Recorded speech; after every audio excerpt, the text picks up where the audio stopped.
So they gave us a few themes here, and one of them was be the difference. Now this phrase is pretty cliche, and I really love a good cliche. I'll be going to school board meetings and I'll turn on Modest Yahoo's One Day. Y'all know, one day, and I feel really good, right? I love a good cliche. But there was something that struck me about the phrase be the difference. I found this super relatable for me, to be quite honest, and super uninspiring. In fact, I could be very average and probably be a difference maker. From my experience, though, being a difference maker, we need to be more than difference makers. I've got to think, operate, and show up very differently to achieve the kinds of results that I want for students. Now, a little context, a little background. I've known this system to be pretty jacked up for quite a long time. My own personal story showed me that. I'm from a small town, really small town. It's known for a NASCAR track, and it was once called the epitome of Trump country. My dad was a doctor, and I had anything but a hardship growing up. The first time that I entered a public school was when I entered to teach in one. I went to school, K-12, at a private school founded in 1968. And if your inclination is that this has everything to do with desegregation, you would be correct. One of the lotteries that I did win, besides the opportunities that existed at my feet, though, was that my parents forced me out of my 15-year-old video game playing existence to go and get a job at age 15. I pumped gas, I assembled really gross food, and I bagged groceries. And the conversations around the SAT and the IB diploma and class size quickly woke me up to the fact that not everyone had an equitable shot at success. As a 15-year-old, I'm thinking, what the hell, right? Like, what did I do to deserve this? And why am I on the path to college? And here we are. We're all 15 years old. We smell like fuel. We smell like sweat. And yet I'm on some different trajectory than my colleagues. Why was I so lucky? At 17, then Senator Obama started running for president. I started reading Dreams from My Father. And systems of inequity, of privilege, were beginning to unfold. And I remember vividly the soon-to-be president challenging me as a 17-year-old to go out and be a difference maker. So there I was. I joined Teach for America. It wouldn't be, though, until after my first year of teaching that I realized I was trying hard to be a difference maker and really wasn't making all that much difference at all. After my first year, I would start a journey that would radically change how I looked at my role as both an educator and an activist and as a part of the community that I worked with.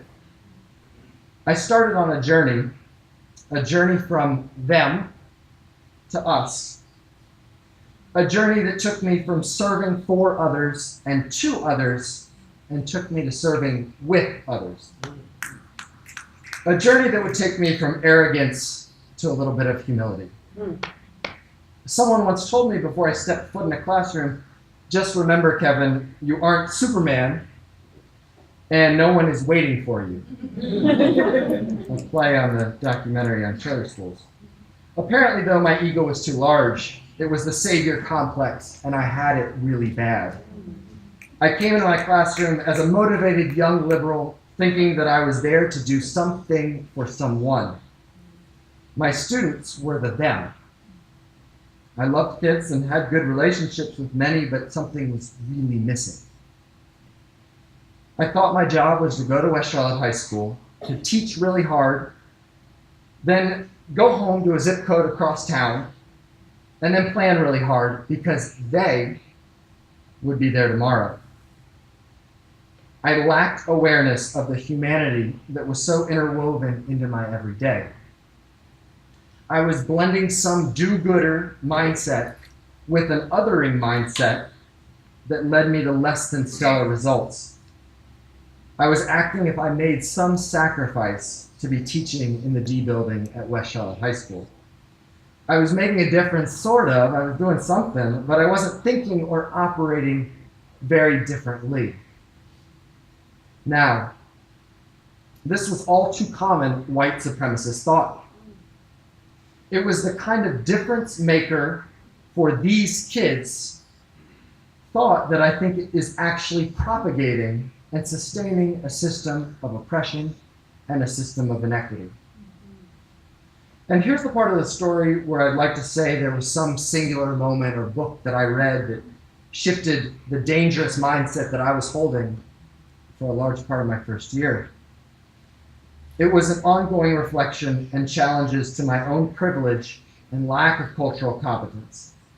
It was reflections on experience such as getting cursed at in my own classroom by my student Chanye. I wasn't seeing his humanity. He was a them and not a we. I wasn't working with him or understanding his story. I deserved to be cursed at.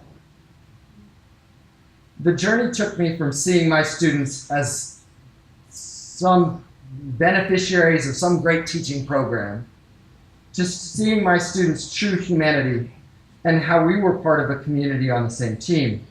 It was in this journey from them to us, and in this awakening that I had, that I recognized that the system was larger than just my classroom, and that some extracurricular advocacy would be required to show up as an us. I had to show up not only with my student Tanea through a lesson plan that would empower her, but with Tanea in all facets of civic and social society. I had to show up with Tanea as a white man in spaces that society wouldn't let her access in the same way that I could. I had to show up with Tanea and always keep at the front of my mind the way that the system was rigged against her. Because the same old practices of advocating on behalf of someone and teaching really hard in the classroom for that moment weren't going to change a system that was so intentionally set up to oppress folks who don't look like me. So what does this shift look like for me? For me, it looks like showing up at a city council meeting when they're discussing placing more low-income housing on Wilkinson Boulevard that will further segregate and create a Charlotte of haves and have-nots so that more people have a mindset of them and not us as a community. For me, it looks like calling out our Board of County Commissioners when they vote to subsidize a billionaire, when our schools are crumbling and that those same schools are sending a message to my students that they are insignificant. For me, it looks like resistance and organizing against policies and an administration that defends tax breaks for the wealthiest while advocating cutting programs that feed low-income students after school. And for me, it looks like continuously showing up with the kind of productive rage that my privilege as a white heterosexual male grants me the opportunity to use. Yes, sometimes that means embracing that privilege and leveraging it, though, to work with communities, advocating with communities, listening being the key, and always grounded in the humanity that is at its core. When I arrived on my journey from them to us, the way I showed up changed. What does it look like for you? Dismantling systems of injustice is the most human kind of work that we can possibly do. I don't have to tell you that I love West Charlotte High School. I wear it everywhere I go. But step into West Charlotte High School on any day and you'll be filled with the kind of cognitive dissonance that you may not know what to do with. You'll see amazing things going on, and then at the same time, you'll see what I believe is a system that is completely stacked against my students.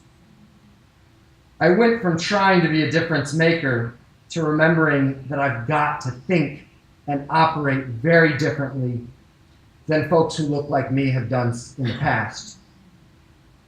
We've got to create a more equitable society and one in which opportunity is not one-sided toward people who grow up and look like I did. Steve Jobs challenged us all to think different. I think he was right with more than just computers.